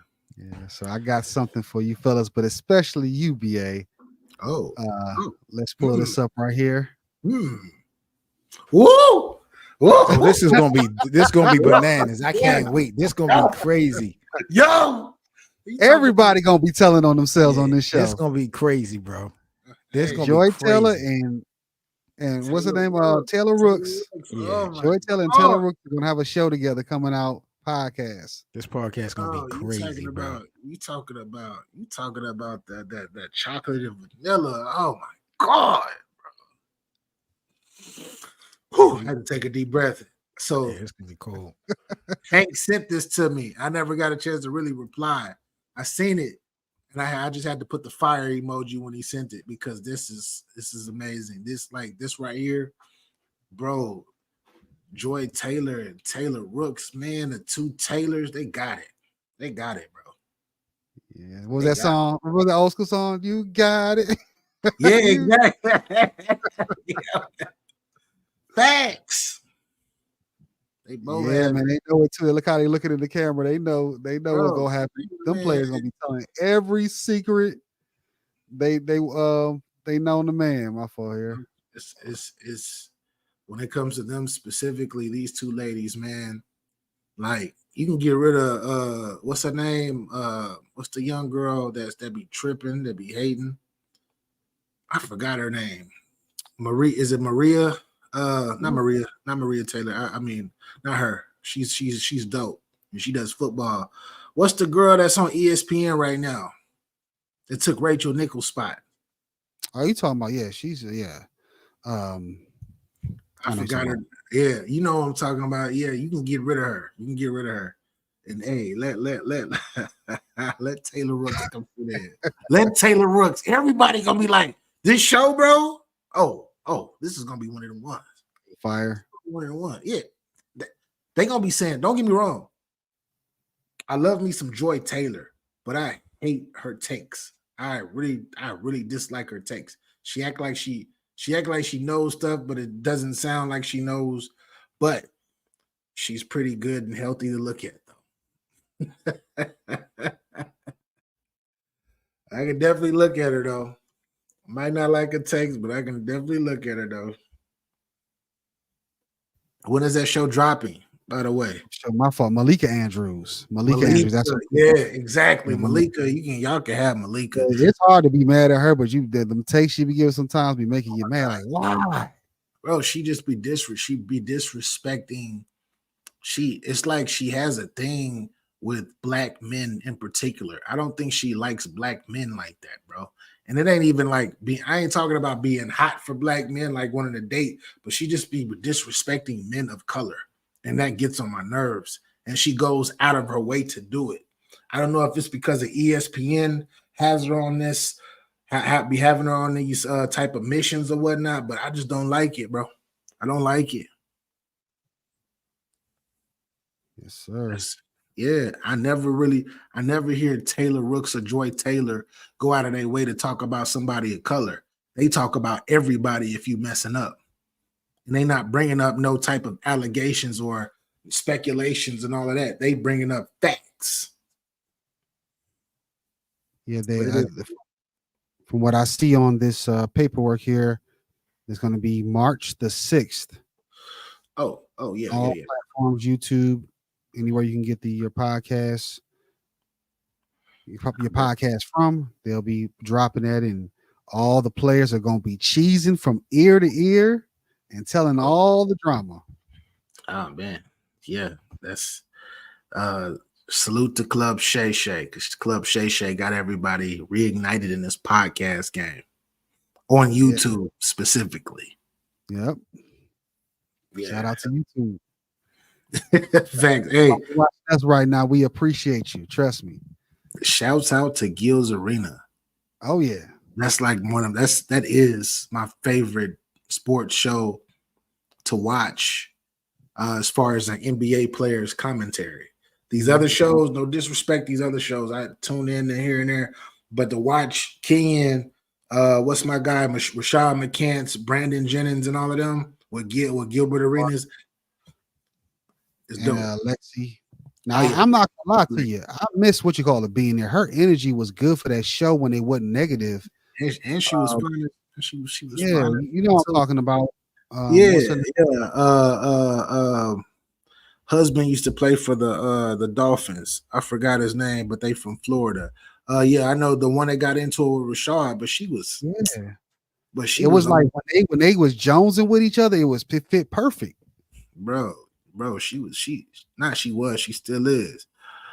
She beautiful, bro. But she keeps getting into it with people, man. Because she has it's certain women, right, that have Miko Grimes. That's what her name is, Miko.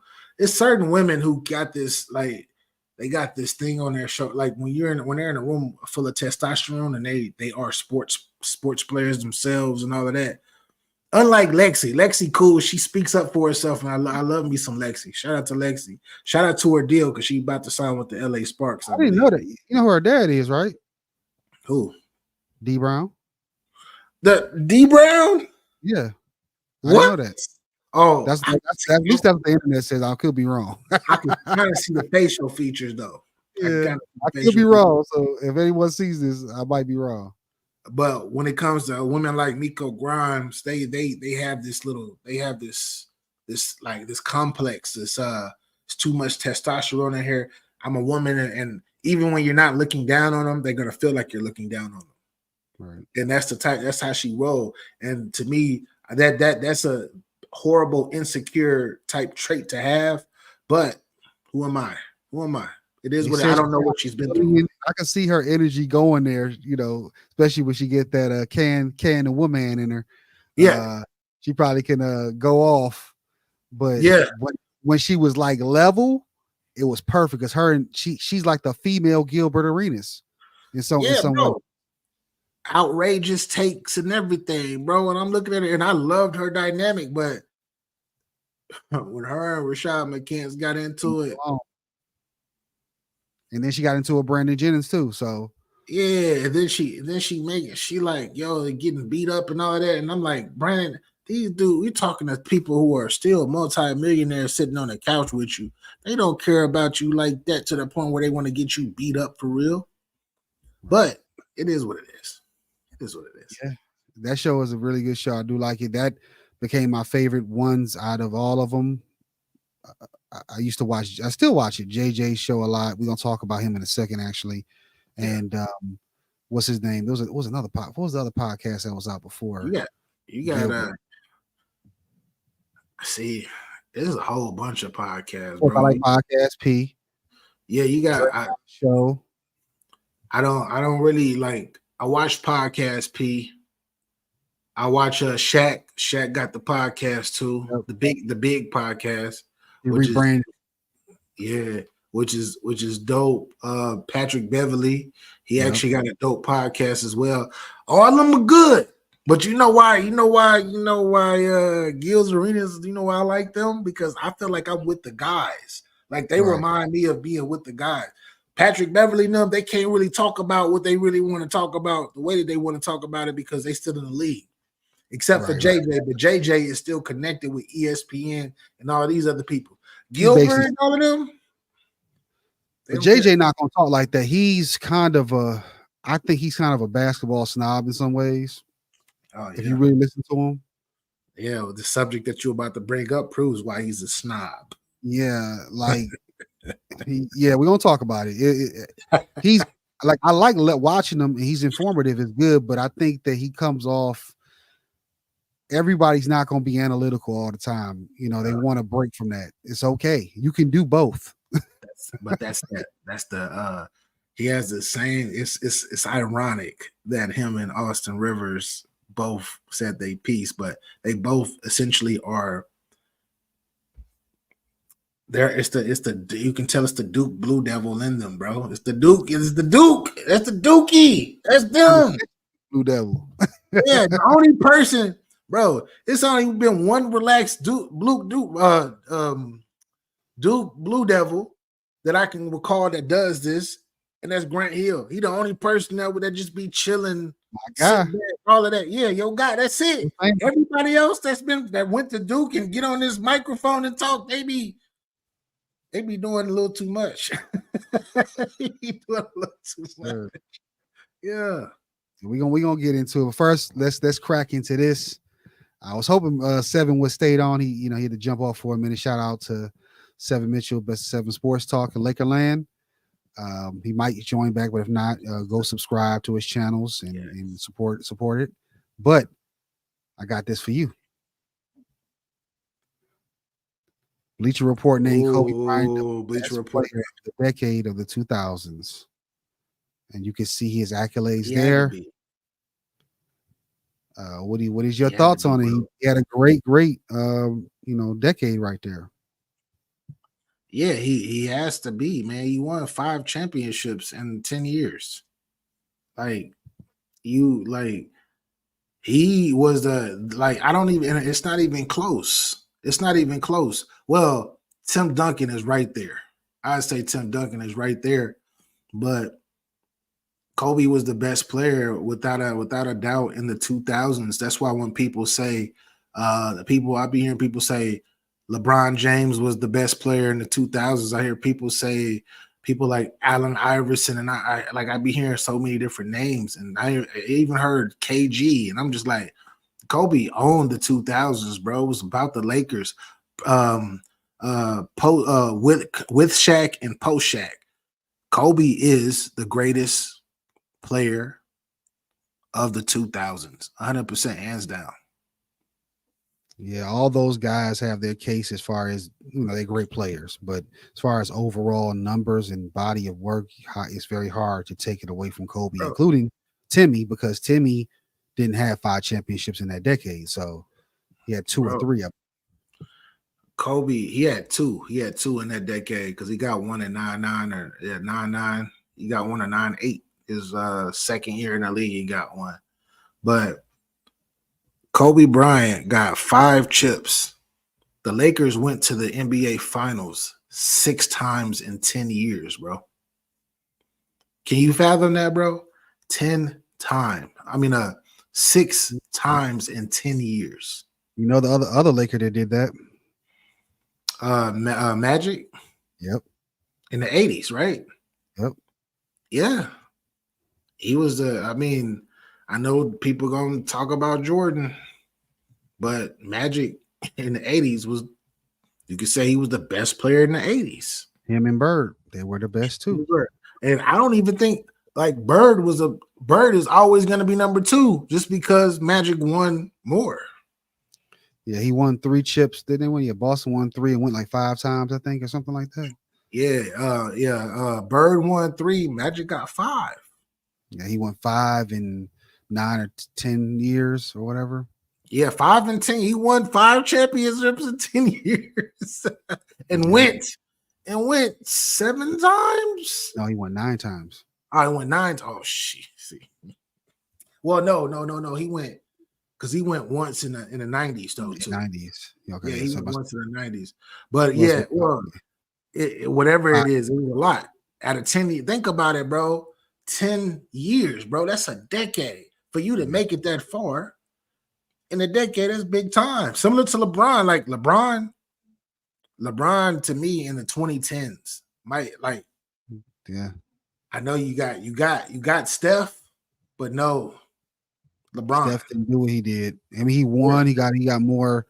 The percentage is higher, but he didn't get there as much as Bron. Which again, I told you, I like the fact that you can get there too, and the fact that he did close some of those out. You know, obviously ranks him high in the GOAT debate, depending on where you stand. You know. Yeah, he pretty much won, bro. He won 4. He won pretty much 3 or 4 championships within a decade, bro. Actually, he won 4 in 10 years. He won 4 specifically in 10 years, but 2020 is 2020. Yeah, 2020. Yeah, shout out to Kobe. Yeah, see, that's what I'm talking about, man. Yo, hey, I appreciate you. Hey, yeah, the Mamba. Yeah, y'all better recognize. Oh man, we got this here. This is actually more news. I meant to put this in the news section. You see what's going on down there in Charlotte? Yeah, that's speed. Remember, they were a playoff when Bridges. Remember, Bridges was arguably the best player on that team before he got hurt. Melo was doing his thing, right? Melo was doing his thing, but this guy was the anchor of everything, bro. But then he got that case and had to miss a whole season. Now he is just starting to play his way back into playing like hooping. And now that they got old boy the enforcer, got the new Larry Johnson, the new Anthony Mason. Yeah, number 2. He got the grandmama thing going on. They're gonna be all right, but they, you know, similar to what I was saying about the Pistons. They remain healthy. They're gonna be good next year. They're gonna be a threat next year. Yeah, they also a Trey man and also the Curry brother, the Curry son, Seth Curry. Seth, yeah. They all went off and now they're 4-0. And what you think about the Dallas Mavericks and the Boston Celtics being 7-0 right now in the last 7 games? I'm not surprised with both of them. Kyrie this is the most consistent that I've been seeing Kyrie actually stay on the court. He missed some games this year, but now we're getting to see him and Luka actually play with each other, like really play with each other. And now they know each other's spots on the court. And I'm not surprised. I expected them to be good, but I was just a year too. I was a year too early because last year I was like, man, put these guys together. But, you know, you got to learn each other and all of that stuff. And they know each other. And then with that pickup that they got too, Gafford and company, they're going to be in the rookie that they drafted, the big man rookie that comes off the bench, Lively. I think that's his name. I'm sure Charlotte, PJ Tucker. PJ, is it right? Not PJ Tucker. What's his name? Jeez, I know him as the baby daddy. You talking about number. I know you talk. I can't. PJ Washington. Yeah. I forgot that old girl got him. I forgot she got him his rookie year. She got him. She got him in Kentucky. Yeah. Oh, yeah. He out there balling with him. So he made a quote that it's the first time he had this long of a winning streak. So he happy. Bro, they're gonna be they're going to be a team to reckon with, and they're going to be in the playoffs right now. I think they're number 6. I think they're 6 right now. 5 versus they're tied for the 5th and 6th seed are tied. They both got the same record. So they tied. I think it's them in Sacramento, if I'm not mistaken. But they're gonna be good, or it's either them or New Orleans. It's either Sacramento or New Orleans got the same record as them.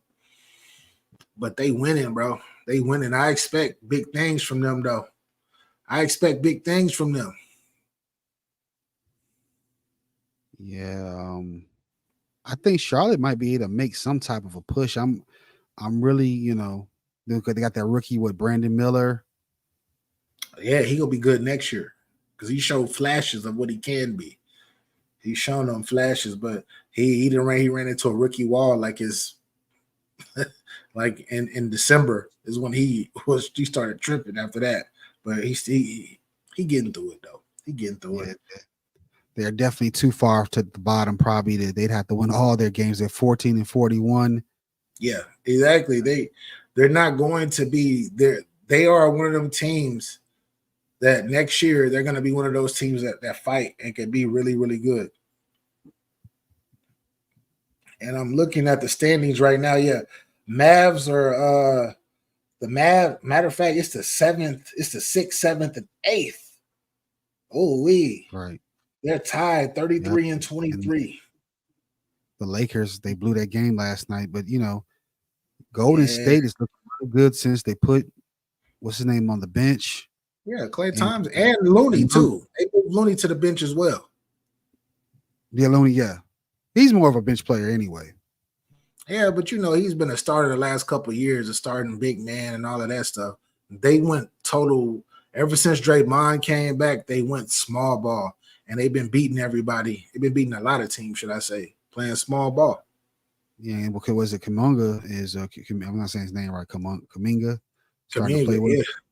It ain't to me. He doing well, but it's that little white boy, Podziemski. Oh my God, bro! He been averaging like 8-9 rebounds for like the last month and a half, and he a guard. Yeah, if Klay can find that rhythm on the bench, they might. Then Chris Paul is coming back, I think, this week. Yeah, I don't like the Chris Paul, bro. Chris Paul gonna mess up everything, I think, bro. I think he gonna come. He come off the bench, but yeah, he comes off the bench. He gonna mess up the rhythm because similar to I have to watch myself when I talk about players like Chris Paul, LeBron James, and people of that ilk, because they still come from that older era of point guard play. I still gotta make sure I set everybody up, but I gotta go at my pace. I can't allow anybody else to run the game. I gotta run the game, and that's how they play. And it's a new day. You have multiple people. You're 1, 2, 3, 4, and 5 could be the point guard or run a squad these days in today's game. Yeah, we're gonna see he can shoot, and he doesn't turn the ball over. So we'll see how they introduce him back into the offense, into the team when he gets back. But I think he could be an asset for him. Hopefully. Hopefully. What do you think about these comments here? This is a little bit of women basketball code. If you in the building looking on, definitely chat it up. I know you be on it.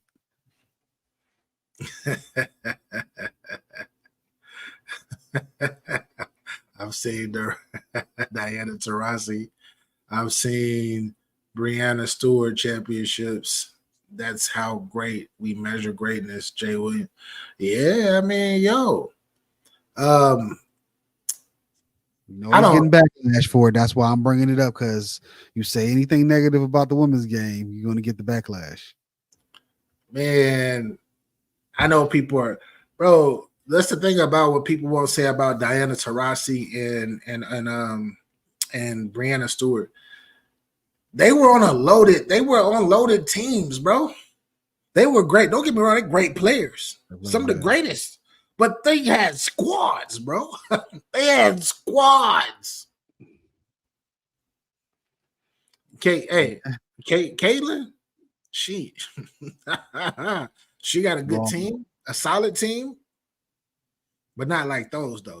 They both are on all time teams with multiple WNBA. Yeah, both of them. And UConn, yeah, they were, you know. the Yeah, coach UConn. Gino. Yeah, he's still there, but they not like he not getting all the recruits no more. He used to Nick get all Saban. the recruits. Now the girls are either going to Stanford or they're going to SC. South Carolina. Yeah. Shout out to my girl Don, got the with her 600th win and won 43 straight games. Exactly, bro. That's where they going. They going to them type of they switching it up, bro. It has changed. It has changed, bro. It used to be all about UConn. It used to be all about them. Are they gonna win again and win again? Because for 2 decades they ran this thing. Tennessee too. Remember Tennessee? Yeah, Tennessee. Yeah, Tennessee had a 2-year stint, but then like in the 90s, it was Tennessee in the 90s. In the 2000s, it's definitely been UConn. It's been UConn or nothing. And old girl from what you call it, got an all-star. She got an all-star squad. LSU. Angel. Angel. They got the Van Lilith. What I forgot the white girl that was an All-American first team last year. She went to Louisville and then she transferred. And then they got the girl that can rap, which was a flash. They got a squad. The rankings, they're high up there too. I think they're like number 10 or something when I looked at it earlier. Yeah, he might be because old girl missed they didn't do well when she was missing games earlier this season for whatever reason she was missing games for. And speaking of Caitlyn, she lost last night. They were like what, number 3 in the country? They were like a top 5 team. I'm trying to see the overall rankings. They're giving me the conference. What's the top 25 at? Oh, jeez. Ooh, I gotta get out of here, ain't? You gotta go. All right. Yeah. I gotta go do my thing real quick, man. Go handle this business, and I gotta go pick up this stuff. I got this like new setup, this table. It's some stuff that I ordered. I gotta go pick up and all of that stuff. So you're gonna see a whole different like little setup and all. I gotta pick up the tripod, all of that. Watch, bro. It's gonna be. I got the new camera now, but I don't know how to work it really. But it's still clear, but it's not to the settings where it's supposed to be. But it will be pretty soon. All right. I'm trying to tell you, I'm about to change the game, bro. I got the light. I'm trying to change the game because I had my little this is what I was going off of earlier. My little whatever. Okay. Webcam, which this is actually a pretty good webcam. A 1080p. This is pretty good, but this camera quality, as you can see, is super crispy. Yeah. You got a camera this time, right? Yeah, I got it's a Canon. It's a Canon EOS R100, and then I got a 16 millimeter lens. So when I get my tripod, right now I don't have the tripod for it. So I gotta sit it on this little L-shaped desk that I got. So it's super close. But once I get that tripod, I'll be able to push it back and actually have it straight forward to me. And then you're actually gonna see the wide angle. And then I'll be I'm about to get rid of this green screen. Okay. But not get rid of it, but I'm about to just do something different, bro. Just try a whole different look. A little setup, yeah. Yeah, yeah, bro. Yeah. I need that income tax. I need my income tax. Where you at? I'm going broke. Let me stop lying. Anyways, bro. Hey, appreciate you, bro. As always, man. I know next week I'll be able to do the full show because I got nothing to do next week, next Friday. But appreciate you for having me as always, brethren. Yes, sir. Appreciate it. Make sure you follow BA Get Your Bars Up Media. Appreciate you doing the show. Sure. All right. Peace. Peace. All right, guys. We are still rocking on. We still got a little bit of more show left. I was hoping to get these topics done with these guys, but we're going to talk about it anyway. We're going to talk about Doc Rivers situation. I don't know if you've watched it on the television and on the internet, but it's been kind of going crazy. JJ Redick is kind of tired of Doc Rivers coming out and making excuses. Have you seen during this All-Star break and really throughout this year, Doc has come out with a lot of interviews, and especially now that he's a coach, he's making, I don't know if he's setting up fail safes for himself or what, but JJ has noticed it. And he just said, I've seen this trend for years. This trend is always him making excuses. Doc, we get it. Taking over a team in the middle of the season is hard. It's always an excuse. It's always throwing your team under the bus. There's never accountability for this guy. And it's kind of shocking because, as you can see there, JJ Redick is a former player for the team. That was a tough squad to be on. I've heard quite a few podcasts. You heard my guest BA, my partner BA. We just talked about the podcast we listened to. It's been quite a few, some of the ones that I can even recall, where former players have gone on and kind of talked about that Clippers run. And it's always a little bit of disappointment. I've heard Chris Paul talk about it. And they never really went hard on Doc, but lately other players have kind of gone hard on Doc. Rasheed Wallace. I believe I've heard Steven Jackson talk about it. And quite a few other players have talked about Doc Rivers and come out and talked about his losing ways and him throwing his players under the bus. But JJ Redick is kind of shocking that he kind of went hard on him. And even Patrick Beverley had to jump in, who is now playing for Doc Rivers. He got traded in this All-Star break from Philly to Milwaukee. I had to even think about that. Like, I forgot he does play for Doc now. Yep. And he just said, they went back and forth on social media. He said, this man actually saved your career, started you when no one else wanted to, and you retiring on TV and say that. And then JJ Redick had to respond back. He said, Pat, my guy, I had a 4-year offer with a player option for the same money to be a starter for a different team. FOH, save my career? Yeah, right. So you heard that back and forth, and it's even more back and forth that I didn't get to put that on here, but on his podcast, he had Patrick Beverley had Richard Jefferson, and they were kind of talking it over about the whole situation. But yeah, JJ had to come out again and make another statement about the situation. And he's playing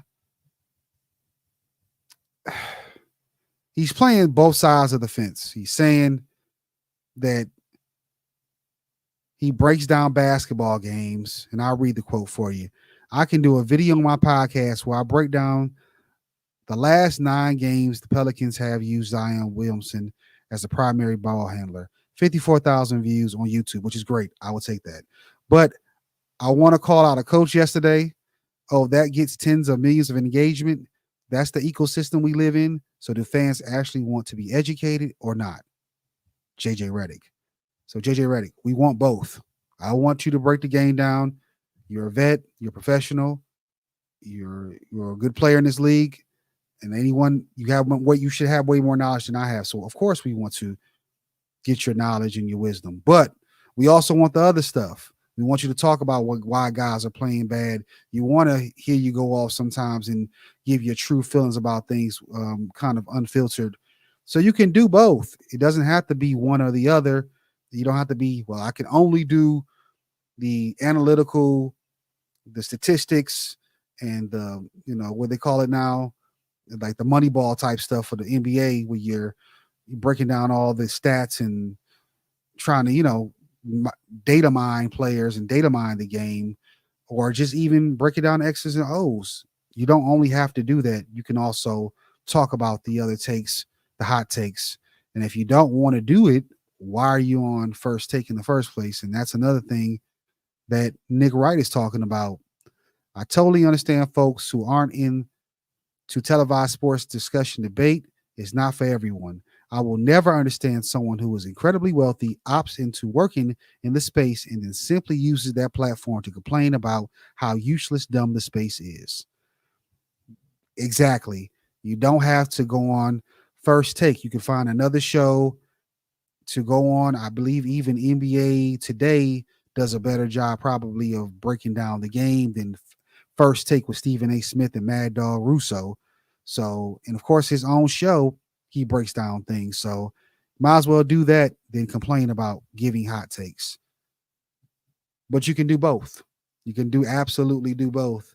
And of course, I skipped what he was saying about the hot take that he gave about Doc Rivers. His son had his own response about the whole situation.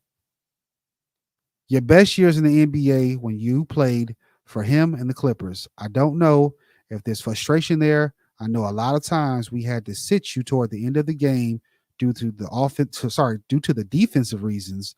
It's just very ironic and kind of weird that you have the energy towards him. And that's Austin Rivers responding to JJ Redick about what he said about his dad, Doc Rivers. And it's kind of weird that he's saying we had to sit you like he was the coach. But yeah, he's firing back. He's protecting dad. I get it.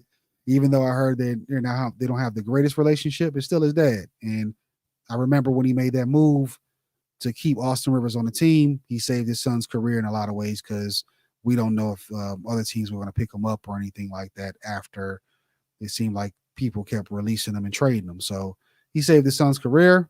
His son can't play. It wasn't like he couldn't play, but obviously there were some things that teams didn't like about him. So, but he had to play a pretty decent career, and so did JJ.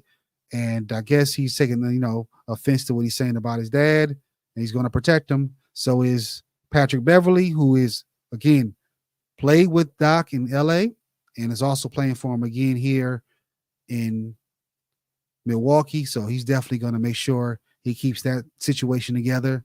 But what do you guys think about it? You think it's JJ went too far? Do you think he has a point on people should only want to worry about analytics? And it's, again, I think you can do both. I think you can have a space where you got your players that are going to break down the game and X's and O's and, doing the analytics. And you can also have people that just talk hot takes or, hot takes or anything like that, that'll just talking about the game, whether it's fans, whether it's pundits or broadcasters, analysts that give their own viewpoints and opinions. There's room for that as well. It's a market for everything. And as you can see, he still got 55,000 views on his breakdown of the Pelicans. Bring that on over here. We'll take that over here at Sports Game Vision. So don't complain about that. It's a great viewership that you still got. Of course, you want the tens of millions of engagements, sort of like Shannon Sharp is getting with his podcast. But don't take for granted those your daily listeners that are going to come and support you all the time. Be appreciative of it and don't rub them off the wrong way. So pause on that one. But that's all I got for the show, guys. Thank you for joining. Hope that you liked it and continue to come back and support the channel. Here is some of my contact information here. If you want to reach out to Sports Game Vision, all the other platforms that I'm on, make sure you hit all the positive buttons. So my platform and to everybody that was on this show, BA, Get Your Bars Up Media, Seven Mitchell, Lakerland, and the Best of Seven Sports, and of Code, who was in the background today. Go subscribe to his channel. And we're going to be doing this again every week. Sports night, Friday nights at 6 p.m. Even if we start a little bit late, we're going to be here. We're going to get the show going, whether we have panels or not. I also do videos on Monday. I'm going to start actually clipping these videos down, but I'm actually starting a new thing where I do like another live show Monday. I've been doing that the last couple of weeks here, so support that. And I might come back today. We'll see. We might. These next couple of days, the late night hype, I haven't brought that back in a while. We can come back later on and talk some things. Later on tonight, we'll be possibly joining, depending on what Seven got going on, the Laker game. But if not, maybe doing a late night hype or especially tomorrow as well. So that's all I got. I appreciate you coming and joining the show on today and on the replay. And as I always say, Sports Game, you know the vision. Peace.